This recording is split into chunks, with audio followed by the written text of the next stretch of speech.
vra die Here om ons te lei, sy Heilige Gees. Hy waarlik sal regeer, nie net in ons lewens nie, maar ook in ons geliefdes se lewens, ons kinders, ons ouers, ons ander gemeentelede, broeders en susters. Dat daar werklik 'n leiding, 'n deurbraak van God sal wees. In elkeen van hulle se lewe, dat hulle werklik die Here Jesus sal volg met hulle hele wese en met hulle hele hart. Vader, ons as gemeente bid saam. Ons staan vanoggend in die naam van Jesus. En ons stem saam, want U woord sê, as ons oor enige saak op hierdie aarde, ook al waaroor ek al ons mag saamstem, so sal dit ons ten dele val by ons Vader, wat in die hemele is. So in die naam van Jesus Christus van Nasaret, soos wat U vir ons ook leer, dat as ons bid in die naam van Jesus, dan sal U dit doen. Roep ons nou oor ons geliefdes.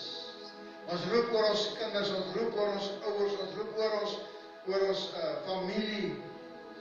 Ons roep oor Here oor ons gemeente, oor ons broeders en susters wat gewas is in die bloed van Jesus. O Here, dat U in hulle harte sal deurbring en deurbreek in U heerlikheid, openbaring sal bring van U goedheid en U guns. Dat daar in hulle begeerte sal ontstaan om gehoorsaam te wees aan U stem, om deur die Gees gelei te word, Here. Ons roep dit in Jesus naam. Ons roep 'n verligte oë van die verstand. Ons roep dat hulle sal verstaan, dat ons sal, nie net hulle nie, maar ons almal sal verstaan wat die rykdom van die heerlikheid van God is. Van die evangelie van die koninkryk. Van die opstandingskrag en die opstandingslewe wat Jesus Christus vir ons gebring het. Ons loof U daarvoor en ons dank U, Vader, in die naam van Jesus. Blessed be the name of the Lord. Ek wil vanoggend begin deur julle te vertel van 'n droom wat ek gehad het. Saterdagoggend net so voor ek wakker geword het. Ek droom ek is in 'n gebou met saam met 'n klomp mense. Ek weet nie wie die mense was, maar ons mense wat ek ken, bekende mense. En skielik besef ek, ons besef eintlik sou daar's groot gevaar, en so begin ek op hierdie mense almal by 'n deur of goed uit te druk, dat hulle net kan uitgaan, dat hulle veilig kan wees, want ons is so groot gevaar. En toe ek al die mense uit is, besef ek is alleen, maar ek is in iets wat lyk soos 'n skag, so 'n lang hoë skag. En hierdie skag is baie vinnig besig om vol te word met water. En soos wat die water styg, so gaan ek ook ophoor en ek spartel om bo te bly, sodat ek suurstof het, maar toe ek amper bo is, besef ek. En ek bid, ek sê, Here help, maar niks gebeur nie. En ek besef, daar's nie 'n manier dat ek lewend hier kan uitkom nie. Ek gaan nou doodgaan. En ek besef, okay, dan gaan ek nou maar doodgaan.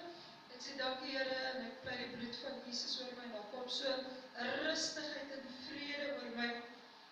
En ek gee net oor, toe ek so oorgee, dan begin ek so afsak weer in die skag. En voordat ek onder is daar 'n sterk systroom wat my toe meesteer, en skielik toe sit uit. En toe ek buite is, toe kyk ek so om my rond, en alles is so vreemd. Die hele lug, die hele atmosfeer, alles is so lelike, grou, geel, giftige atmosfeer. Om my sien ek mense wat snak na hulle asem, hulle lê daar, hulle kan nie asem kry nie, hulle wriemel en vloeg. En daar's 'n persoon, die persoon staan daar so, die persoon praat met 'n ander een en sê vir die persoon, jy moet weer 'n baba word. Die enigste manier om in hierdie plek asem te kry, is jy moet weer 'n baba word. Word 'n baba. En soos wat die persoon praat, so word hierdie persoon al kleiner, tot dan net so poeliekie lê, en skielik uit hierdie poeliekie kom 'n baba gebore, en word groter, en kan normaal asemhaal, en gaan toe aan, en begin vir die volgende persoon, wat toe nou daar wrimmel en so. En Nico maak my toe wakker, want dit was Saterdagoggend. Ek het lekker geslaap en hy maak my wakker. En ek staan op om vir ons te gaan koffie maak. En terwyl ek kom bys toe loop, nou gewoonlik gee ek eers al die katte kos en dan maak ek koffie. En dan trap ek so versigtig trap dat ek nou nie op jou van hulle trap. Ek kom hierdie woorde by my op. Peace is the rarest commodity in this world. Nou dit beteken, vrede kan nie regtig gekoop word nie, maar commodities is eintlik goed wat in iets koop en verkoop is wat, maar vrede is op hierdie stadium waar ons nou lewe, seker die een ding op aarde wat jy die minste kan kry. Dis die skaarsste ding wat 'n mens kan kry. En terwyl ek so opkom, dan denk ek, dis nogals waar, nee. Kom ons kyk in hierdie dag en in hierdie tyd waarin ons lewe. Hoeveel mense ken jy wat regtig in vrede leef? Wat regtig nie stres het nie, nie spanning het nie. Of dis nie te sê hulle omstandighede is altyd 100% reg nie, maar het vrede. Ek dink ons kan hulle op ons een hand opnoem. Die wat nie geld het, die stres oor waar moet hulle geld kry om hulle rekeninge te betaal. Die wat geld het, stres oor hoe moet hulle die geld gebruik, of hulle gesondheid, of ek wou eintlik nog gaan kyk het, maar ek het nou nie daarby uitgekom het. Maar ek wonder hoeveel lande sit daar op aarde wat nie een of ander konflik binne hulle het nie. Dit kan Suid-Afrika, hulle is nie die oorlog nie, maar hulle sit met soveel konflik binne in hulle, dat hulle eintlik maar nie vrede het nie. Dink aan Oekraïne en Rusland, en daar is soveel konflik in die Midde-Ooste, oralste. Dan is dit mense wat hier in sommer net 'n geweer vat en almal doodskiet en so. So vrede is die ene wat ons nie vandag het nie. Vrede is so skaars op hierdie aarde. En tog is dit die ene wat die Here Jesus gesê het, hy vir ons kom gee, is vrede. Hy bring om vir ons vrede te gee. Jy weet, terwyl ek so tik aan my boodskap te kom, hierdie prentjie by my op, daar is soveel mense wat probeer om vrede in hulle binneste te kry. Hulle gebruik al meer pille, hulle gebruik hierdie pille of daai pille, of nou sien ek hierdie prentjie van gasbotteltjies, klein gasbotteltjies en gasmaskertjies, wat op my net vir 'n oomblik hou, en dan is dit weer uit. Weet, as ek dalk met daai man trou, het ek dalk vrede. As ek dalk daai kar uit gaan met my, as ek dalk soveel het, of as ek soveel het, en nie een van hierdie goed op hierdie aarde kan vir ons vrede gee nie. Ons wêreld waarin ons leef, is toksies, is giftig. Hierdie hele wêreld om ons is 'n wêreld sonder vrede. Gaan kyk maar hoe gaan dit by besighede, by werke. Hoe word daar geskree en gevloek en beklei en hoe gaan mense teen mense te kere? Ek hoor nie sommer van 'n werkplek wat 'n werkplek in vrede is nie. Nee, jy hoor altyd van hierdie baas wat hierdie tiran is, of van mense wat onderwerp, wat steel en mekaar inloop. Die hele wêreld om ons is toksies. Maar daar is net ware vrede, en dit is net in een persoon te kry. En hierdie persoon is ons vredevors, en sy naam is Jesus. Nou, hoe kan ons vrede kry? Jesaja 9 vers 5 in die Nuwe Lewende Vertaling sê, want 'n kind is vir ons gebore, 'n seun is aan ons gegee, hy sal die heerser wees met die koninklike titels. Dis klink nogals mooi, die koninklike titels. Wonderbare raadsman, magtige God, ewige Vader, vredevors. En dit is vir my so wonderlik. Ons kan te midde van al hierdie gif, te midde van al hierdie dinge, kan ons vrede hê. En wil ek terug na my droom toe, onthou julle, ek het gesê, in my droom was die wêreld ook so giftig, en ek dink dit is eintlik maar 'n weerspieëling van hoe ons lewe vandag is, al hierdie gif en bekleierery. En die persoon het vir die ander een gesê, jy moet weer 'n baba word, wat vir my nou weer laat dink aan wedergeboorte, nee? Kom ons lees gou Romeine 3 vers 12.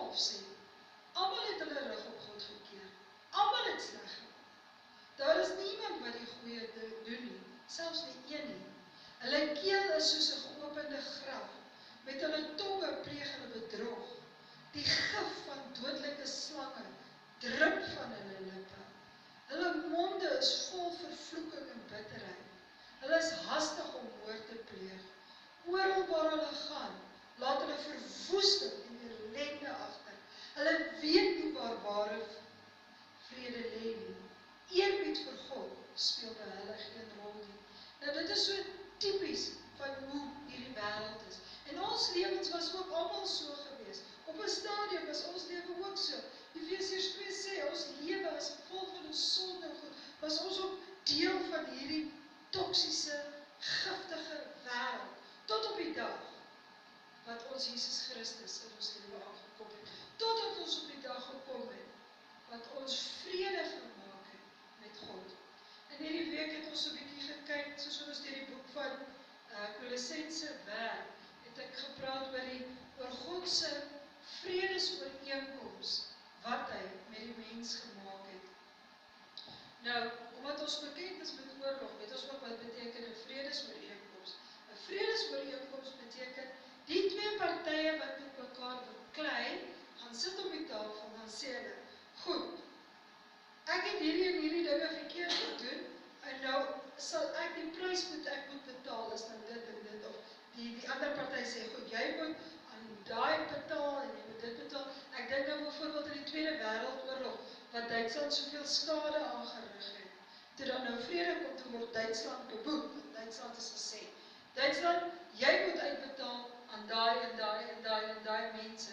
Selfs hier in ons eie land, nou nie so lank terug nie, ek lees nou nie so baie, soos my feite verkeerd is julle welkom om my te korrigeer, maar die Duitse regering moes aan die Hererus uitbetaal vir oorlogsmisdaad wat teen hulle gepleeg is. Nou wil ek nie met jou dink, nee, die huidige Duitse regering het nie die misdade gepleeg nie. Dit was hulle voorgeslagte wat dit gepleeg het. Maar hulle moes aan hierdie geslag, wat het ook nie eers verdien nie, moes hulle die geld betaal het. Nou dit is wat 'n vredesooreenkoms sê. Ons was in 'n situasie waar ons almal vyhandig was teenoor God. Elke mens was in 'n vyandskap met God vasgevang gewees. En ons, om daar uit te kom, om vrede te kon kry, was daar 'n prys wat betaal moes word. En hierdie prys was so groot, want onthou, dit moes ook betaal het vir dit wat ons voorvaders gedoen het. En hierdie prys was so groot gewees, dat nie een wat op hierdie aarde is, die prys kon betaal. Nou sit ons met 'n probleem, want is net 'n mens wat kon betaal vir vrede tussen die mens en God. Daarom het die God Jesus mens geword en na hierdie aarde toe gekom. En as 'n mens vir ons kom sterf en die volle prys betaal, die volle prys om vir ons vrede aan te bring, vir ons vrede te bring. Ek wil lees Jesaja 53 vers 5 sê, hy is geslaan en gepynig ter wille van ons sondes. Hy is gestraf sodat ons in vrede kan leef. Hy is geslaan sodat ons gesond kan word. Dan die wonderlike versgedeelte, Kolossense 2 vers 14 sê, hy het die dokument met die voorskrifte wat as 'n klagstaat teen ons gedien het, uitgevee, dit vir goed weggevat, deur dit aan die kruis vas te spyker. So met ander woorde, ek wil nou hê jy moet nou dink net aan jou eie lewe, né? Vergeet nou van ander mense goed, dink aan jouself, dink volgens aan jou eie lewe. Jou eie lewe het 'n klagstaat gehad. En ek dink hy was so dun nie, ek dink ons eie klagstaat is maar redelik dun. Nou jou ouers se klagtes was al reeds in daardie leer gewees.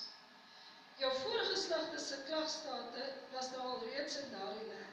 So dit moet nou 'n redelike lang staat teen jou gewees het. En jy kan nie daarvoor betaal nie. Maar Jesus het daardie klagstaat gevat en hy het daaroor gesê, dis gekanselleer en hy het daai hele klagstaat gevat en aan die kruis vasgenaal, sodat ek en jy vandag vry kan wees en in vrede kan leef. Die vyand wat ons gepynig het en gevange gehou het, is verslaan. mekaar. Kolossense 2 vers 15 sê, hy het die regeerders, die gesagvoerders ontwapen, hy het hulle in die openbaar bespotlik gemaak, deur aan die kruis oor hulle te triomfeer. Jesus het gekom en die vyandskap wat tussen die mens en God was, kom verbreek. Hy het dit kom wegvat.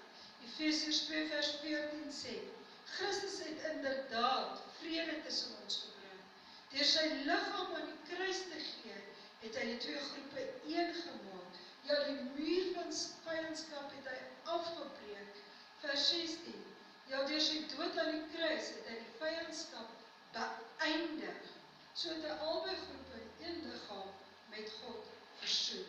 So in sy liggaam het Jesus my met God versoen, maar hy het ook die mense wat saam met my is, met God versoen. Die vyandskap is tot niet gemaak, sodat ek in vrede kan leef, sodat ek vrede kan hê met God. Nou goed, van God se kant af is alles gedoen, die hele prys is betaal. Maar nou moet ek van my kant af twee dinge doen. Die eerste ding wat ek moet doen is, ek moet tot wedergeboorte kom. Onthou daai mens kon nie leef in die giftige aarde, tensy hy weergebore was. En dis wat die Here Jesus vir ons sê. As ons die Here Jesus aanneem, moet ons kom tot wedergeboorte. Nou, ek reken ons wat vanoggend hier sit, is wedergeboorte gebore. Maar ek kan nie in hierdie wêreld leef. Ek gaan nie hierdie wêreld oorleef as ek nie wedergebore is nie. As ek nie in die koninkryk van God is nie. As ek nie 'n kind van God is nie. Hierdie wêreld gaan alles slegter, al hoe meer boos, al hoe verder agteruit gaan. Wat ek nodig het is, ek moet sorg dat ek wedergebore is, dat ek die Here Jesus aangeneem het as my saligmaker, en hy die Here van my lewe is. En dan die tweede ding, jy weet, God het 'n massiewe prys betaal sodat ek vergewe kan wees. Daarom sê hy, moet ek ook vergewe. Van my kant af moet ek vergewe. As ek nie kan vergewe nie, bly die gif van hierdie wêreld bly binne in my. En daarom dit is die een ding, en ek dink ek het dit al van tevore gesê, wat die Here baie klem op gelê het. Vergewe sodat jy vergewe kan word. Die prys wat hy vir ons betaal was so groot dat ons ook kan vergewe. Dit laat my gedink aan die gelykenis in Matteus 18 vers 24. Ek het nie die hele ding daar opgesit nie. Dit is 'n lang storie van die man wat die koning miljoene geskuld het. En toe die koning deur sy boeke gaan en hy sien hierdie man skuld my miljoene, toe sê hy vir die man, betaal. Die man sê, daar's 'n manier wat ek kan betaal. En die koning sê, goed, ek skuld jou, maak jou vry, jy hoef nie te betaal nie. En dan gaan die man uit, en dan kom hy by sy vriend, wat 'n paar R100 skuld, dan sê sy vriend, betaal. En dan sê die vriend vir hom, ja, maar ek kan nie nou betaal nie.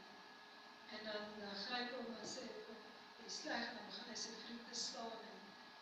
En op die einde van die dag het die ander diensknegte na die koning gegaan en gesê, kyk hoe maak die man wat jy vergewe het.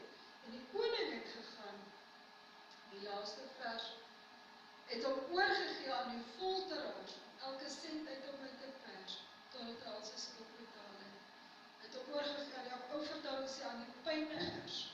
En dis hoekom die Here Jesus vir ons sê, ons skuld was miljoene gewees, onmoontlik om te betaal. Dit wat ander mense aan jou doen, voel vir jou soos miljoene, maar dit is eintlik 'n paar R100.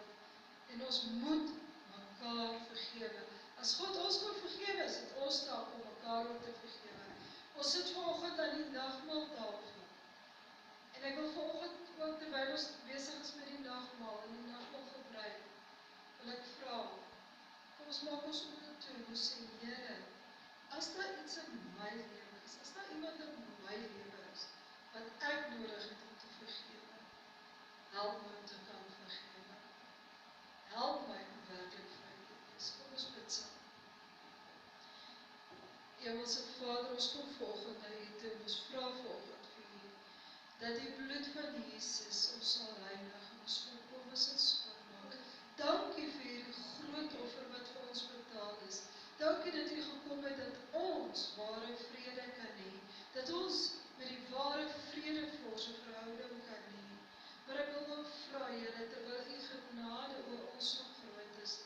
Dat U ons sal help om 'n vergifnis te kan leef, ook teenoor ander mense, sodat so ander kan vryspreek en dat ons so 'n verskil kan maak aan hierdie wêreld en hierdie plek waar ons vandag lewe in die naam van Jesus.